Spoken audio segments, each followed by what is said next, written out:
Hello, welcome back.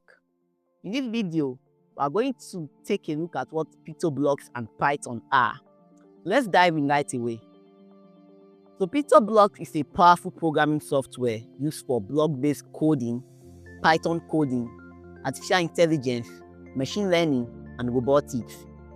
PictoBlox was developed by Stempedia and is available for all desktop platforms, mobile platforms, and can also be accessed directly through a web browser. So now that we know what PictoBlox is, let's look at what Python is.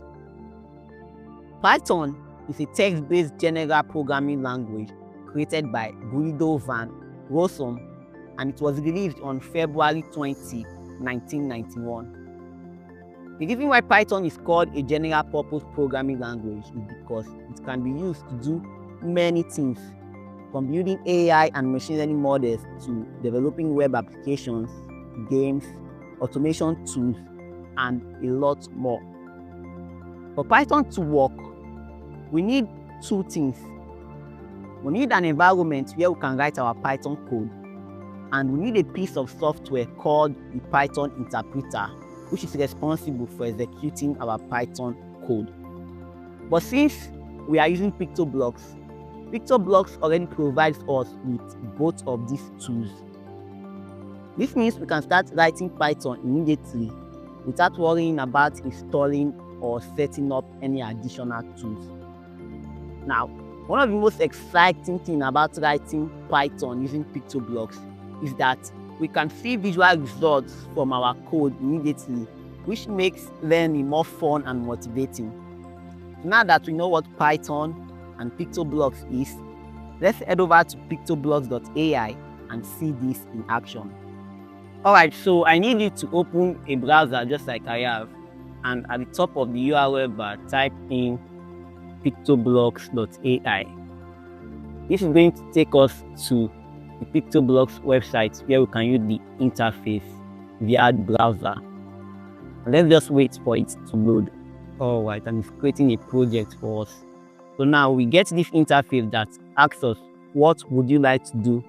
So we have to choose if we want to do block coding, or we want to do Python coding, or we want to do machine learning, or we want to do 3D studio project, and we even have more tools there for painting.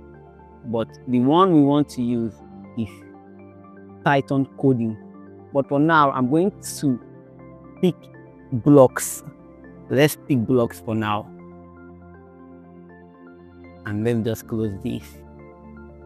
So now that we're in the block environment, we can switch between the block environment and the Python environment. So to switch to the Python environment, click on Python. Let's click go ahead. So this is what I was explaining previously. PictoBlox already gives us the environment to write our Python code, and gives us the Python interpreter built into this environment. So don't have to worry about installing the Python interpreter or installing a code editor to write our Python code, because we already have everything with PictoBlox. So let's take, for example, we are going to write our first official code in the next video, but just to show you how writing Python in PictoBlox look like, we can decide to make the sprite move 10 steps. So we can say sprite.move and we put in 10. Now, if I click on this button here, it's going to run the code. So let's click run. And notice that every time I click on it, the character on the stage moves 10 steps. So if we compare this to block, so I'm going to switch to block environment. This would be during the move 10 steps block. You see, as I click on it, it moves 10 steps. Alright, so I just wanted to show you this so we get a good idea, a practical idea of what PictoBlox is and how Python works with PictoBlox.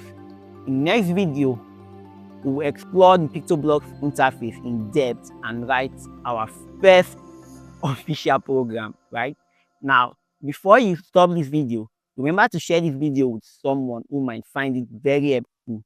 Like this video, leave a comment below if you have a feedback, Subscribe if you haven't already, and turn on your notifications so you don't miss any upcoming videos. See you in the next video.